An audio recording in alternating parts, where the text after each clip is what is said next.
Most unique recap में आपका फिर से स्वागत है। आज मैं साल 2015 में रिलीज हुई फिल्म की कहानी बताने जा रहा हूं। यह फिल्म 3 कहानियों में बंटी हुई है। पहली कहानी एक राज्य के राजा और रानी के इर्द गिर्द केंद्रित है, जिसका नाम लॉन्ग ट्रेलिस है। पहले तो ऐसा लगता है जैसे यह जोड़ा रह रहा हो, एक सुखी जीवन, लेकिन बाद में हमें पता चला कि रानी एक दुर्लभ चिकित्सा स्थिति से पीड़ित है, जो उसे कभी मां नहीं बनने देगी। राजा पत्नी को इस अवस्था में देखकर हमेशा परेशान रहती है। राजा सर्वश्रेष्ठ डॉक्टरों और चिकित्सकों को बुलाता है, लेकिन दुख की बात है कि उनमें से कोई भी उसके अंदर की रहस्यमय बीमारी का निदान करने में सक्षम नहीं है। इसके बावजूद राजा अपनी रानी को खुश करने की पूरी कोशिश करता है। एक दिन वह महल में कुछ सर्कस कलाकारों को आमंत्रित करता है। अचानक रानी का ध्यान सर्कस के कलाकारों में से एक पर जाता है। कलाकार एक बच्चे की उम्मीद कर रहा है, जिसके परिणाम स्वरूप वह ईर्ष्यालु हो जाती है और उसके कक्ष में प्रवेश करने के बाद चीजों को तोड़ना शुरू कर देती है। जब राजा को इस बारे में पता चलता है तो वह उसके कमरे में जाता है और उसकी समस्या को हल करने के लिए किसी भी हद तक जाने की कसम खाता है। देर रात एक अजीब तांत्रिक महल में यह दावा करते हुए पहुंचता है कि वह रानी की गर्भावस्था की समस्या को हल कर सकता है। यह सुनकर राजा ने उसे याद दिलाया कि अतीत में कई लोगों ने कोशिश की है और असफल रहे हैं। हालांकि नेक्रोमेंट इस बात पर अड़ा है कि रानी एक बच्चे को जन्म दे सकती है, लेकिन यह इस पर निर्भर करता है कि राजा कितना आगे है। उसके अजीब दावों के बावजूद राजा और रानी ने उसे अपना पूरा समर्थन दिया। इसके बाद नेक्रोमेंट ने प्रक्रिया का वर्णन करना शुरू किया। राजा को एक समुद्री राक्षस को पकड़ना होगा, जिसके दिल का उपयोग रानी की बीमारी को ठीक करने के लिए किया जाएगा। जादूगर ने आश्वासन दिया कि रानी गर्भवती हो जाएगी। यह सुनकर राजा तुरंत समुद्री राक्षस का शिकार करने के लिए सहमत हो जाता है और अगले दिन से तैयारी शुरू कर देता है। अपने मिशन पर निकलता है। उसे एक नदी में जीव मिलता है। जब राक्षस सो रहा होता है तो राजा उस पर हमला करने के लिए समुद्र में चला जाता है। वह अंततः जानवर को मारने में सफल होता है, लेकिन संघर्ष में गंभीर रूप से घायल हो जाता है। जल्द ही वह अपनी चोटों के कारण दम तोड़ देता है। वह ऐसा करता है कि वह प्राणी का हृदय निकाल लेता है। फिर रानी हृदय को कपड़े से ढककर महल में लौट आती है। बाद में महल में एक नौकरानी को अविवाहित और शुद्ध पाया जाता है, जिसके परिणाम स्वरूप उसे हृदय तैयार करने का काम सौंपा जाता है। खाना बनाते समय उसे अजीब अनुभूति होती है और वह अचानक गर्भवती हो जाती है। रानी दिल खा लेती है और अंत में वह गर्भवती हो जाती है। अगले दृश्य में नौकरानी और रानी एक ही समय में अपने बच्चों को जन्म देते हैं। लड़के उसी उम्र के लगते हैं जैसे रानी का बेटा है। इलियास नाम दिया गया है, जबकि मैडसन का नाम जोनाह रखा गया है। फिल्म तेजी से 16 साल की हो गई है, जहां बच्चे अब वयस्क हो गए हैं। रानी अपने बेटे इलियास के साथ एक खुशहाल जीवन जी रही है, क्योंकि वह सोचती है कि उसे जीवन में दूसरा मौका दिया गया है। हालांकि 2 बच्चे जो एक ही दिन पैदा हुए थे और जुड़वा बच्चों की तरह दिखते हैं, वे सामान्य बच्चे नहीं हैं, क्योंकि उनके बालों के सफेद रंग से समुद्री राक्षस का प्रतिनिधित्व होता है। उनके बीच गहरी दोस्ती है और वे एक दूसरे के बेहद करीब हैं। दूसरी ओर रानी उनकी दोस्ती से घृणा करते हुए वह अपने बेटे को बताती है कि एक राजकुमार के रूप में उसे नौकरानी के बेटे जोना के साथ दोस्ती करने की अनुमति नहीं है। इसके बावजूद इलियास अपनी मां की उपेक्षा करता है और जोना से मिलना जारी रखता है। बाद में हमें यह भी पता चलता है कि बच्चों में पानी के भीतर सांस लेने की क्षमता है। अगले दृश्य में एक अनोखे तरीके से रानी अपनी नौकरानी को धमकी देती है कि अगर उसने अपने बेटे को इलियास से मिलने से नहीं रोका तो उसे और उसके बच्चे को देश से बाहर निकाल दिया जाएगा। एक दिन जब जोना इलियास के कपड़े पहनता है और रानी के पास जाता है, जब उसे सच्चाई का पता चलता है तो वह जोनाह को राज्य से निर्वासित करने का निर्णय लेती है। इलियास उसे रोकने का प्रयास करता है, लेकिन असफल रहता है। फिर जोनाह अपने चाकू से एक पेड़ काट देता है और उसमें से पानी बहने लगता है। वहां वह इलियास से कहता है कि जब तक पानी साफ है उसे पता होना चाहिए कि वह जीवित है, और जैसे ही यह लाल हो जाता है उसे समझ जाना चाहिए कि जोना की जान खतरे में है। यह कहने के बाद वह चला जाता है। इलियास यह देखने के लिए नियमित रूप से पानी की जांच करता है कि क्या वह लाल है। एक दिन पानी लाल हो गया और उसे एहसास हुआ कि कुछ गड़बड़ है। जोना को खोजने के लिए वह अपनी मां को सूचित किए बिना राज्य छोड़ देता है। एक लंबी खोज के बाद इलियास आखिरकार जोना के घर पहुंचता है। फिर रानी को पता चलता है इलियास 5 दिन पहले जंगल गया था। वह फिर से नेक्रोमंट के पास जाती है, लेकिन वह वही बात पूछता है कि यदि वह चाहती है कि उसका बच्चा वापस आ जाए तो उसे जीवन का बलिदान देना होगा। रानी तुरंत इस प्रस्ताव को स्वीकार कर लेती है।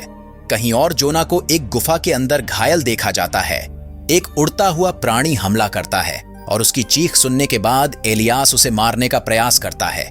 इलियास जोना का पता लगाता है और अपनी तलवार से उस प्राणी को खत्म कर देता है। हालांकि इलियास इस बात से अनजान है कि वह प्राणी कोई और नहीं बल्कि उसकी अपनी मां है। लेकिन इलियास की पहली कहानी के अंतिम दृश्य में जीवन के लिए जीवन पर सहमति हुई थी। राज्य के सिंहासन पर चढ़ता है और इसके बाद कहानी समाप्त हो जाती है। हमें दूसरी कथा दिखाई जाती है। राजा और 2 बुजुर्ग महिलाएं, ईमा और डोरा, इस कथा का केंद्र बिंदु हैं।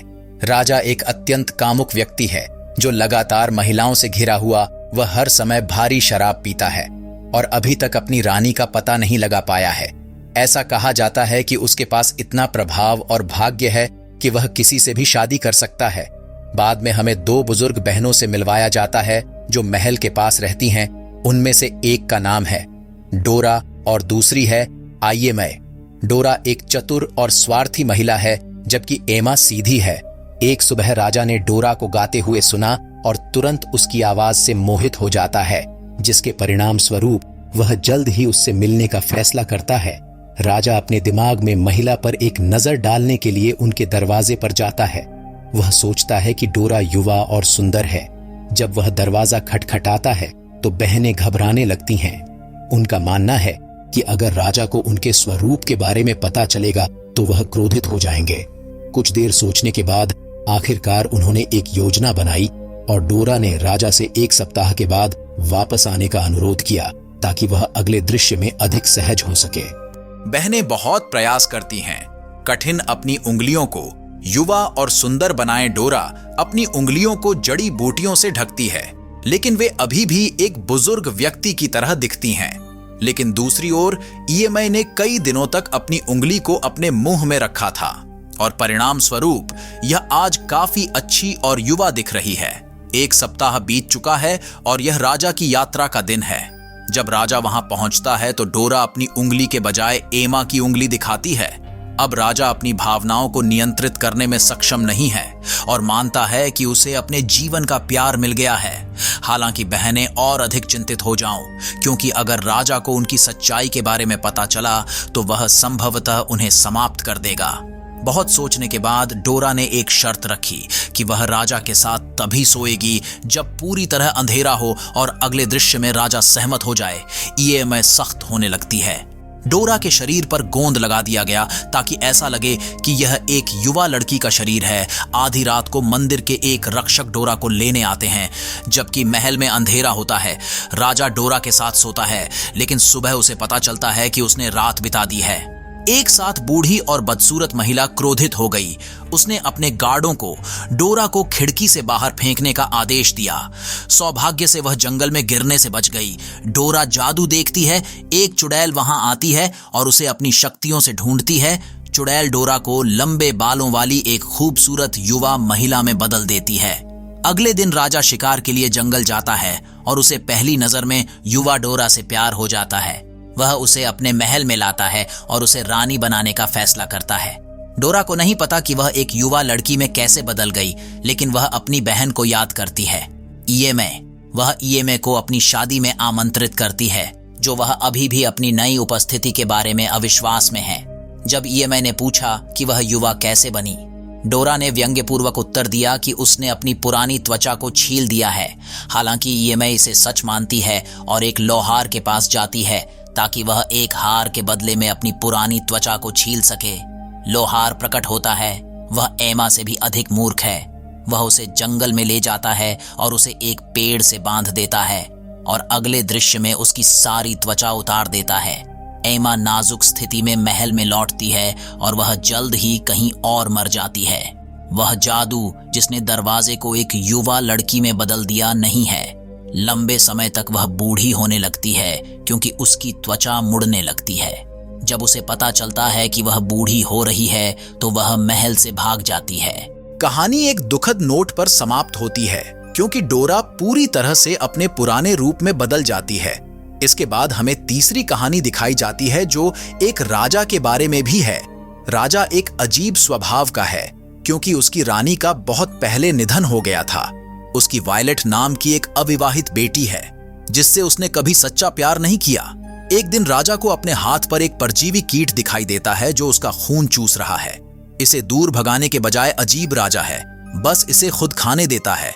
बाद में वह परजीवी को एक कांच के बक्से में रखता है और उसे हर दिन अपना खून पीने देता है। जैसे जैसे समय बीतता है कीट विशाल हो जाता है। दूसरी ओर वायलेट जो एक सुंदर युवा महिला बन गई है, हमेशा सपने देखती है।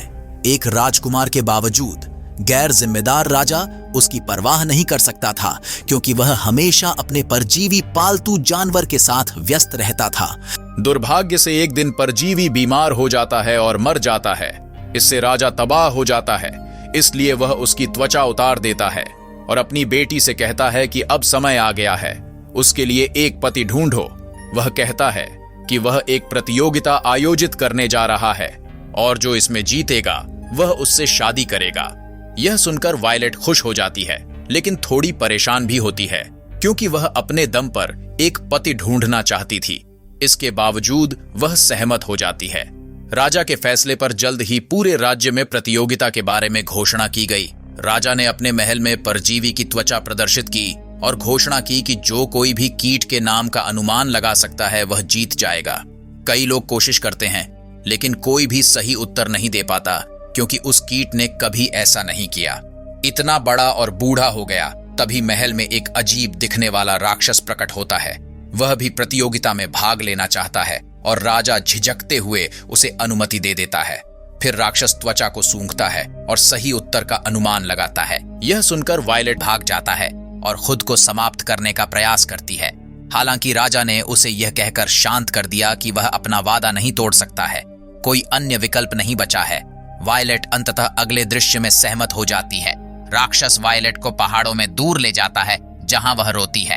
एक दिन जब वह शिकार के लिए बाहर जाता है तो उसे पास के पहाड़ पर एक और महिला दिखाई देती है। वह मदद की गुहार लगाती है और उसे पूरा मामला बताती है। महिला भी उसके प्रति सहानुभूति रखती है और अगले दिन मदद के लिए आने का वादा करती है। महिला अपने परिवार के साथ आती है। जब वे पार कर रहे थे तो वायलेट को बचाने के लिए राक्षस आ गया, लेकिन वे सफलतापूर्वक रस्सी काटने में सफल हो गए और वह गिर गया। कुछ समय बाद राक्षस परिवार को ढूंढता है और उन्हें एक एक करके खत्म कर देता है। फिर वह एक गुफा में वायलेट का पीछा करता है और उसे गले लगाना शुरू कर देता है। वायलेट भी परवाह करने का दिखावा करती है, लेकिन जैसे ही उसका ध्यान भटकता है तो वह उसे चाकू से मार देती है। अगले दृश्य में वायलेट राक्षस का कटा हुआ सिर लेकर महल लौटती है और उसे सबके सामने रख देती है। फिर कहती है कि यह वही पति है जिसे आपने चुना है और रोना शुरू कर देती है। राजा भी यह दृश्य देखकर निराश हो जाता है और अंतिम दृश्य में अपने घुटनों पर गिर जाता है। वायलेट राज्य की रानी बन जाती है और फिल्म यहीं समाप्त होती है। आशा करता हूं आपको यह वीडियो पसंद आया।